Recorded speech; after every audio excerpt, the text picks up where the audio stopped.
আসসালামু আলাইকুম দর্শক। আজকে অনেক বড় একটা মিষ্টি কুমড়া এনেছিল, আপনারা সবাই জানেন। সেই মিষ্টি কুমড়াটা এখন কাটা হচ্ছে। আতিকার আব্বু কাটছে, দেখা যাক পারে কি না। এই তো সুন্দর করে কেটে ফেলেছে, একদম কষ্ট হয়নি তার। এই তো মিষ্টি কুমড়াকে খুব লাল ছিল, সুন্দর ছিল। তো এখন মিষ্টি কুমড়াটাকে সুন্দর করে স্লাইস করে কাটা হবে।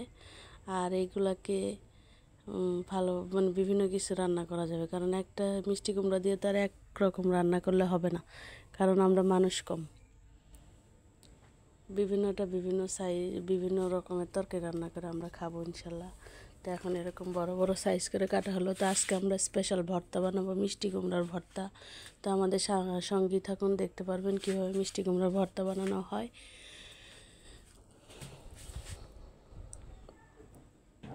তো মিষ্টি কুমড়া ভর্তা বানানোর মিষ্টি কুমড়াগুলোকে সিলে সুন্দরভাবে পানিতে সিদ্ধ করে নিব। ভাতের মধ্যে দিয়েও করা যায়, তো এটা আমি অন্যভাবে করব। আর এই যে আমাদের মাছ, বাটা মাছগুলোকে সুন্দরভাবে ভেজে যদি এভাবে ছোট মাছ রান্না করা যায়, দেখবেন অন্যরকম লাগে, অসাধারণ লাগে, বেশি মজাদার হয়।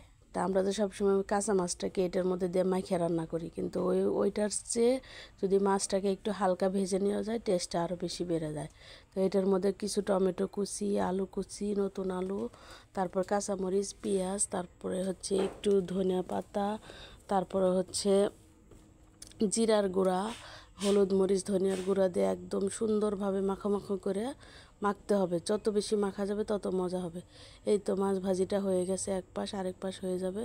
তো তারপরে এরকম একটু পরিমাণ মতো পানি দিয়ে মাছটাকে এরকম পানি করব, কষায় নিব। এই যে পানি দেওয়া হচ্ছে মাখানোর পরে। তো এরকম চুলায় দিয়ে দিব, দিয়ে ভালোভাবে এরকম বলক ওঠা পর্যন্ত আর কি। এই যে মাছে বলক উঠে মানে সব তরকারিতে বলক উঠে গেছে, এখন মাছগুলোকে দিয়ে দিব। এই যে মাছ, ভাজা মাছগুলোকে দিয়ে দিব উপর দিয়ে। তারপর আরেকটা বলক উঠলে এরকম নামিয়ে ফেলবো।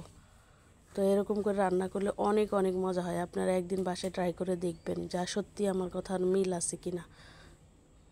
তো এরকম মাছগুলোকে দেওয়া হচ্ছে, মানে এত মজা লাগে যে একদম জিভায় লেগে থাকার মতো। মানে নর্মাল যে আমরা মাছ মাখায় রান্না করি, ওইটার চেয়ে এটার মজাটা আর একটু বেশি হয়। এটা না খেলে বিশ্বাস করা যাবে না। এটা আমার একটা টেকনিক, যেভাবে রান্না করে আমি ট্রাই করে দেখছি। তো তারপরে এই যে মিষ্টি কুমড়োগুলোকে শুকনো মরিচ ভেজে, পেঁয়াজ কুচি ভেজে, সরিষার তেল দিয়ে সুন্দরভাবে মেখে নেওয়া হচ্ছে। এখন আমরা হচ্ছে সবাই খেতে বসছি।